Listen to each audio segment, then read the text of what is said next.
But it's available on Amazon and Barnes & Noble's, all the websites. You can go out and just type in The Gift, the Curse by R.W. Wells, and it should pop up. But yeah, I enjoyed being on your show tonight, Gary, as always. James, it was good speaking with you directly, too. You too. Do you guys have any further questions for me on the whole near-death experiences or anything? Well, I got one for you. Don't kill yourself again, okay? We want you around. You never know. You don't know how many lives you might have left. I know. I swear I just told you a while ago. I think I'm a cat. I got 3 more to go. 3 more. Yeah. I feel like Michelle Pfeiffer in the end of Batman Returns, where she says, "I've got 2 more lives left." Wow. RW, quit breaking records. Yes, sir. Don't break that record. Leave it alone. I'll try not to.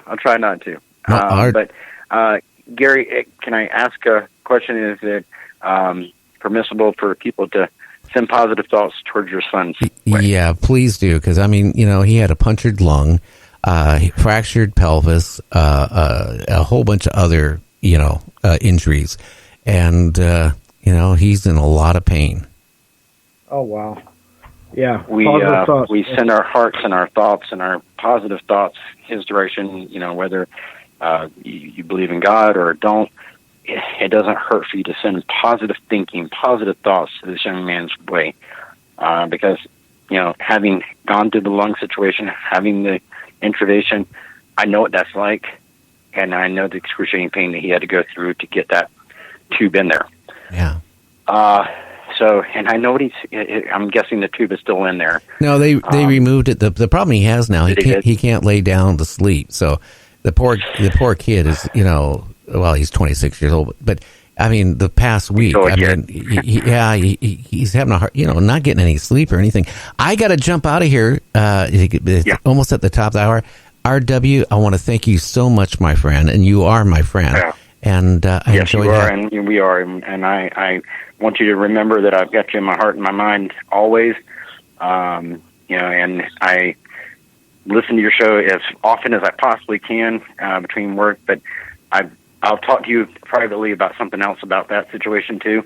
But I want all the listeners to just call in, message Gary, let him know that you're thinking about him. Just let him know that you listen to his show and what you think about it, because this man here is doing a tremendous job. Thank you so much. Okay. RW, always a pleasure. James, you too, James. You take care, okay? Yep.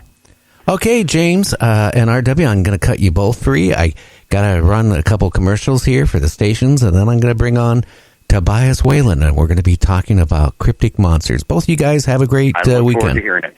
Okay. Okay, bye-bye. Okay, Good bye. night. So anyway, I tell you, near-death experiences, that many of them. I haven't had one, thank God. The only one I hope I have is when the time actually comes. Anyway, we'll be back in about 3 minutes with Tobias Wayland. So everybody, just enjoy the bumper music, and then I'll get Tobias on the line.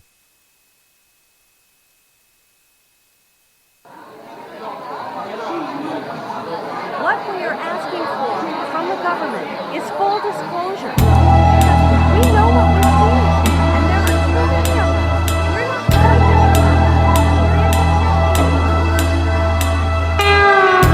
As I gaze upon the annals of time, one thing that comes through: we are not alone in this universe. It's a thought that rings true. Ancient cave dwellers drew spacecraft on the poles. It's a recurring theme. I've seen the same thing while walking late at night, and I know it's not a dream. From Maelstrom to Manat, Boston to LA, there are people asking questions and they will not go away. But what has been seen might not be what it seems. The government's shadows dance and deceive.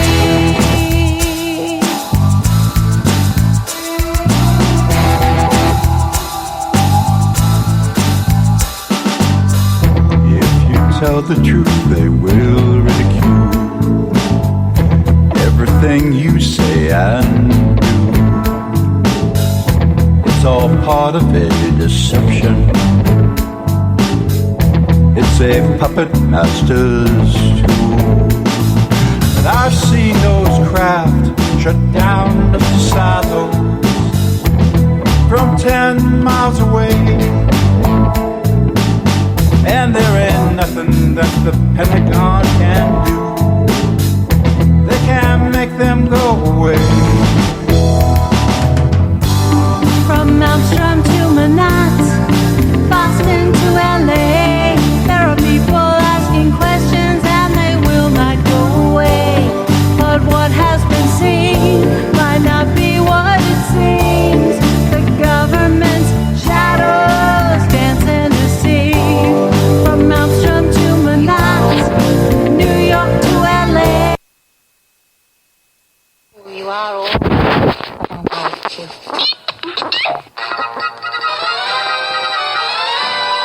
Everybody's voting for the friendly voice of radio, the people's choice.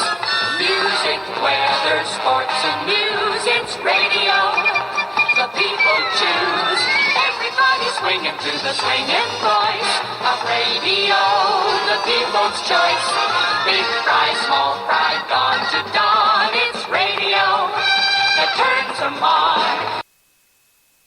If you would like to hear Night Dreams Talk Radio on your local radio station, let them know. Tell them to check out www.nightdreamstalkradio.com. And do you have a paranormal story you want to share on Night Dreams Talk Radio? You could be a guest. Email us at nightdreamstalkradio@gmail.com.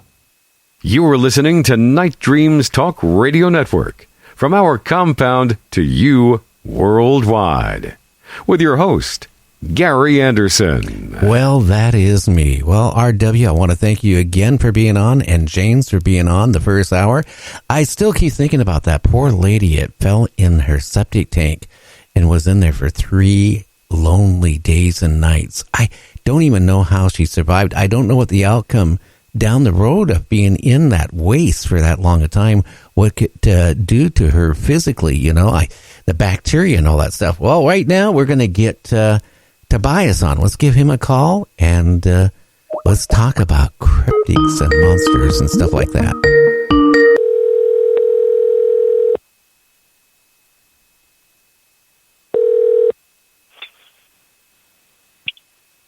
Hey, Gary, how are you? How you doing tonight, Tobias? Good. Well, I tell you, boy, we're getting feedback. Oh, or echo or something. That's weird. Can you hear me okay now? Well, let's see. Is it coming? You know what? I'm going to hang up and call you right back. I think we got a bad connection. Okay, sounds good. Okay, we'll try that.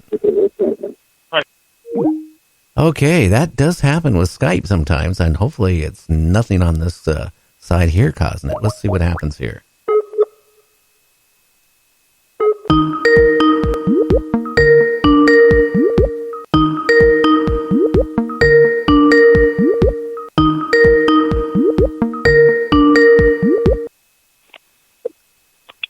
Well, hopefully it's working. Well, I don't hear myself talking this time. Oh, good. Well, yeah. Yeah, I don't know if you listened to the show tonight, but it was in the news today in Clackamas, Oregon. A lady went in her backyard like 3 days ago to do some yard work, and there was an old steel septic tank under the ground, and evidently it rusted through. She fell into it, and she survived for 3 days. And I'm going to use the term I used before, standing in the shitter. I tell you, could you believe being in a septic tank and live for 3 days? What would be going in your mind? Like, oh my God, I don't want to die in here. Yeah, no, that is, I guarantee there's just a whole level of hell dedicated to the scenario that you just described, because that is absolutely awful and terrifying in every way. And just think what maybe the outcome could be of several days from now from all that bacteria. I would think the septic tank would have such acids in it that would have started eating and dissolving her body. Yeah, I guess I don't really know how the chemistry of that would work, but I think you're absolutely right about that bacteria. I mean, that's just got to be disgusting. Like she must be in a hospital just getting flushed with antibiotics. Oh yeah, because I mean they only found her today. I mean, could you imagine how horrible that would be? Yeah, I tell you, I just had to bring that up today because it's Scary Friday, and I guess falling in a septic tank and being in one for a few days, you couldn't get any more scarier than that. It's pretty terrifying. Yeah.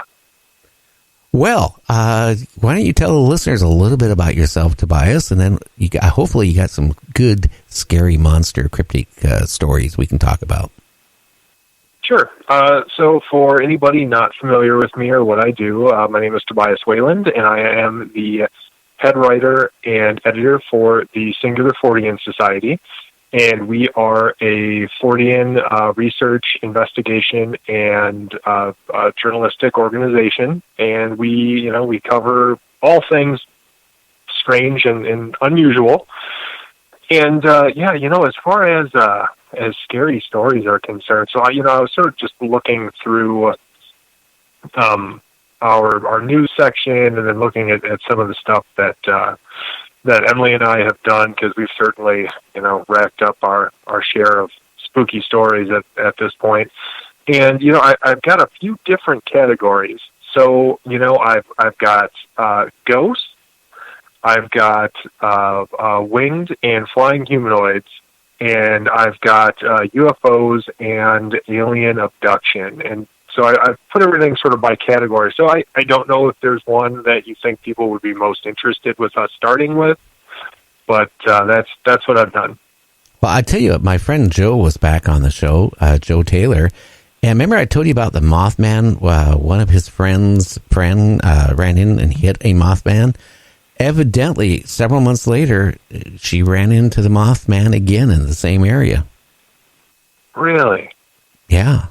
Interesting. So, what was her story? The story is that, again, she thought she ran over a person on this lonely road up there in Texas where it's at, and she stopped to give help, and then she realized this time that the creature got off the pavement, stood up, and stared at her, and made a couple, noises, and then flew away. Did she describe its eyes or what those noises sounded like? The noises he didn't talk about, but the eyes glowed. Okay. So did she say what color?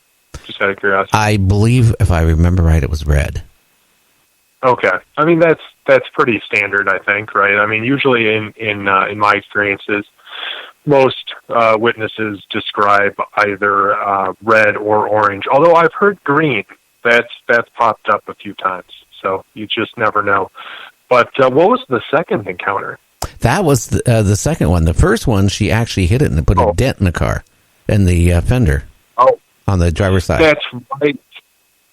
Yeah. Wow. Do you know? Did they ever document that? Like, did she take pictures of the fender and? There was pictures taken of the fender, but nobody there, or she wasn't smart enough to go and get it, swab for DNA. I tell you what, if I would have hit a creature like that, I know you too. You would have gone somewhere and secured the vehicle so it wouldn't get any more contaminated and have DNA done.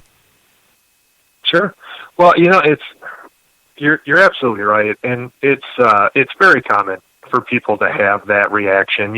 It's almost strangely common, I think, for people to just sort of not necessarily forget about their experience, but move on almost, like unnaturally quickly from these events. And I don't know if that has to do with the fear associated with them, or, if there's some sort of manipulative element, maybe in the phenomenon itself that is just sort of subtly and psychologically encourages people to not dwell on these things too much. Although, actually, speaking of cars and cars being damaged, that does remind me of a story, and I did set it aside just for tonight. So a while ago, I talked